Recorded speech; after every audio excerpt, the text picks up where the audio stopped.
I discovered a terrific phrase the other day that our mutual friend Eric Weinstein came up with. We're talking about the manner in which you can discuss within the sciences certain scientific problems. And he said, look, if you've got a scientist who you know is also basically a very literalist Christian, you will listen to their argument a whole long part of the way. And there's somewhere at the end of it, you know you're going to be worried about it. And he came up with this phrase, I love this phrase. He says, Jesus smuggling. Right, yeah.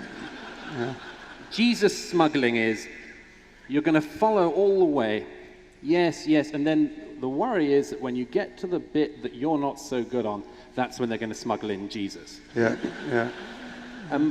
My suspicion is that you have a reservation about some of what Jordan is saying, on substructures, on stories, and much more, because you're worried that at some point, either on this stage or off it, at some point when you're not looking... No, yes, or when I am looking. He's going to Jesus smuggle you. Yeah. That's a...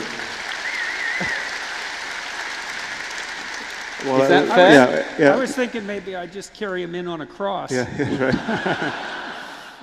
During the third and fourth live debates between Jordan Peterson and Sam Harris, Douglas Murray featured as the third participant, and on both occasions he emphasised Eric Weinstein's term of Jesus smuggling, which I have to say is not only hilarious, but very fitting. Well, that is an all too apt analogy. On the third night, as just seen, Douglas expressed suspicion of Sam believing Jordan guilty of Jesus smuggling, and Sam confirmed it. It is what worries me. But by the fourth night, both Douglas and Sam had changed their perspective in a subtle but crucial way. This is Jesus smuggling.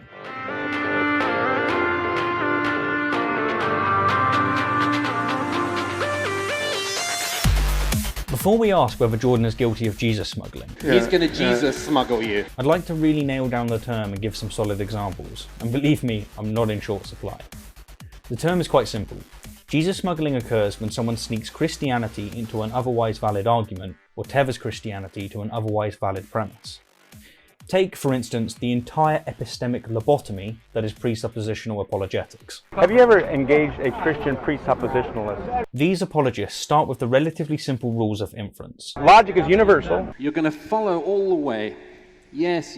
Then they delve into a variation of the hard problem of induction. Because you assume what's called induction, the principle of induction. You assume the future will be like the past. And then the worry is that when you get to the bit that you're not so good on... And then at that point, amongst the tides of ambiguity, they add just a little drop of Jesus. Every word out of your mouth assumes God. That's when they're going to smuggle in Jesus.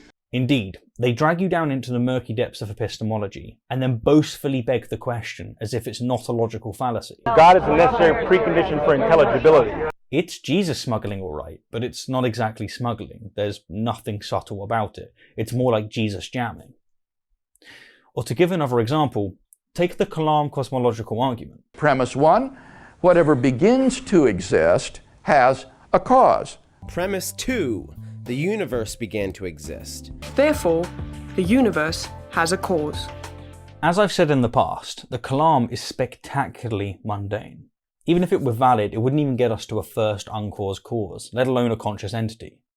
Now, some proponents, of course, recognise this and consequently use the Kalam as a mere stepping stone. But many don't. They simply act as if the Kalam proves the existence of their God. At the very least, this argument goes to show that a spaceless, timeless, uncaused, an immaterial entity, immaterial being, with the power to create the universe, did in fact create the universe. Much like God. Now, to be fair, in the case of the Kalam, proponents tend not quite to Jesus smuggle, but rather God smuggle, but the principle is the same. They erroneously tether their theological presuppositions to an otherwise valid argument. Or to give just one more example, take your nan. As lovely as I'm sure she is, when you go with her for a leisurely stroll through the gorgeous botanical gardens during a warm sunset, and she speaks of all the beauty, the colours, the smells, the unison of the birds and the bees, you follow along just fine. Yes. But when she slows her pace to a halt, at some point, takes a big breath, when you're not looking, and looks at you as though she's just had the greatest fart in her entire life. He's going to Jesus smuggle you. You just know that the next few words that come out of her mouth are going to be absolute bollocks. Then they'll Trust me. There's Jesus. Yes. There's Jesus. Okay, so now that we have a clear definition and examples, let's ask the big question. Does Jordan Jesus smuggle? Well, here's an abridged version of his primary argument. But I'm going to try something a little different tonight. I'm going to try a little direct God smuggling. We won't bother with Jesus. Let's go right to God. Why not? Jordan begins with Jungian archetypes, that is, universal, archaic patterns and images that manifest in our unconscious mind, courtesy of evolution by natural selection. To be clear, these archetypes are not universally accepted by psychologists, neurologists, or anthropologists, but we can certainly grant them tentatively. And for what it's worth, I'm personally convinced that they probably exist. I've been thinking a lot about the idea of, let's say, God the Father, because that's a very common archetypal representation of God. You watch your Father across multiple contexts, and you abstract out something like a spirit of the Father. And then when you're a child, you implement that spirit of the Father in your pretend play, and you come to embody that deeply. Okay, so far, so good. Yes, yes. The archetype of God the Father has indeed emerged incessantly throughout history, and just as our monkey lineage has embedded in us the archetype of the tyrannical spider, glad we're out of there, so too has our patriarchal hierarchy embedded in us a wise, powerful father figure. There's a cumulative development of the spirit of the Father across time. Indeed, the archetype of God the Father has evolved over time, going from a physically strong, dominating force, which very much would have helped us in our once stationary, arboreal habitat, to one of intelligence, charisma, and mercy, which very much would have helped us as we migrated across the savannas to new, volatile lands and challenges. That selective spirit of the Father has been part of the process that's generated our very being, and it's certainly possible that that collective spirit of the Father reflects something metaphysically fundamental about the structure of reality itself. Wait. Yeah, hold up.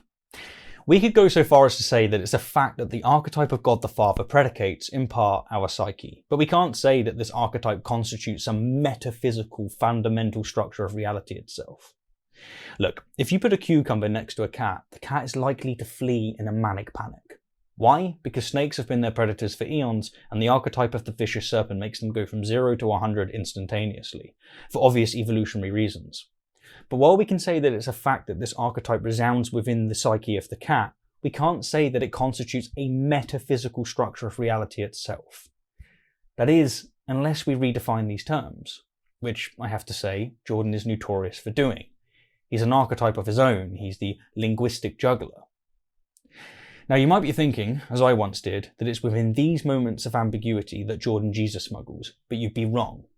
Let me play his words again. It's certainly possible, it's certainly possible, it's certainly possible. You see, he never said that God the Father is a metaphysical foundation of reality itself. He said it's possible, nothing more. Thus, he didn't, and so far as I can recall, he doesn't Jesus smuggle. He gets close all right, he even pries open the gaps between valid premises and dangles Jesus just above it, but he never actually drops Jesus in. He cocks the gun and he points it at your chest, but he doesn't pull the trigger. But here's the thing, he lets someone else do that for him. One of the things I realized from Dublin was, although I think you may not think that Jordan himself is going to try Jesus smuggling on you, you fear that somewhere down the line from what he's saying, somebody else will do that trick. Indeed. While Jordan doesn't Jesus smuggle himself, he facilitates an environment that makes it incredibly easy for others to do so. He's not the ant that carries the foliage, but he is the ant that clears and protects the path. He doesn't hate certain people because of who they are, but he clears the path for those who do so that they can enthrone and maintain their bigotry and law. Now, if we combine this with his needlessly verbose language, his lack of transparency, his reluctance to distinguish himself from actual Christians, people who actually believe that Jesus literally resurrected, and his remarkably long-winded answers, which give ample opportunity in and of themselves for others to smuggle in theological concepts, then it becomes very easy to see why Jesus smuggling can so easily be associated with Jordan. So, I originally intended to wrap up here, but while relaxing last night, feet up, playing pit people with Johnny Walker in hand, but not really because no one actually likes Walker, we just pretend that we do in a contorted attempt to honour God the Father Hitchens. I did what I normally do while gaming. I listened to YouTube videos, and in this specific case I listened to Destiny, And interestingly, he essentially voiced the criticism of Jordan Jesus smuggling, but in reference to politics. The problem with what Jordan Peterson does is Jordan Peterson makes a lot of descriptive claims, but he never makes any normative claims. So Jordan Peterson will say things like, women are not as happy today as they used to be, women and men don't get along in the office, men tend to be better at this thing. And then that's all he ever says. He never takes a step further to make a prescriptive claim to say, like, what should we do about something? And the problem is a lot of people will take the things that he says and then they like jump to very bad places. Kind of obviously, it's where you would expect someone to go based on what he said. But then he never takes responsibility for any of the kind of normative leaps people make off of his descriptive ones. And that's kind of the annoying thing with dealing with Jordan Peterson. And here, Destiny is, as he often is, bang on the money.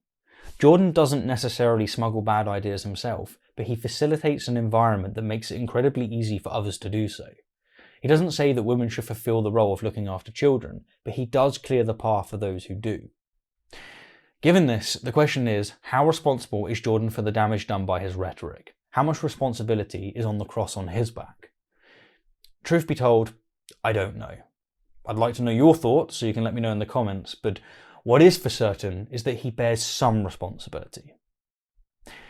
Jordan Peterson is not a Jesus smuggler, but he is a Jesus smuggler. Anyhow, as always, thank you kindly for the view, and an extra special thank you to my wonderful patrons and those of you who have supported the channel via other means. Thank you very, very much for your support, people. I really appreciate it. Yeah, it's worse than that. I actually know the people. The people who are clapping are doing that.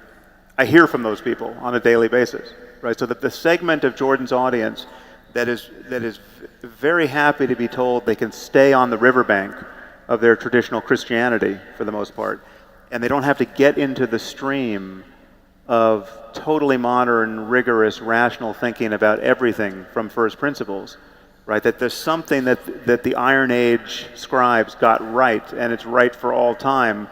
Those are the applause I'm hearing, and however consciously or not, Jordan is telling them it's okay to stick right there with a shard of the cross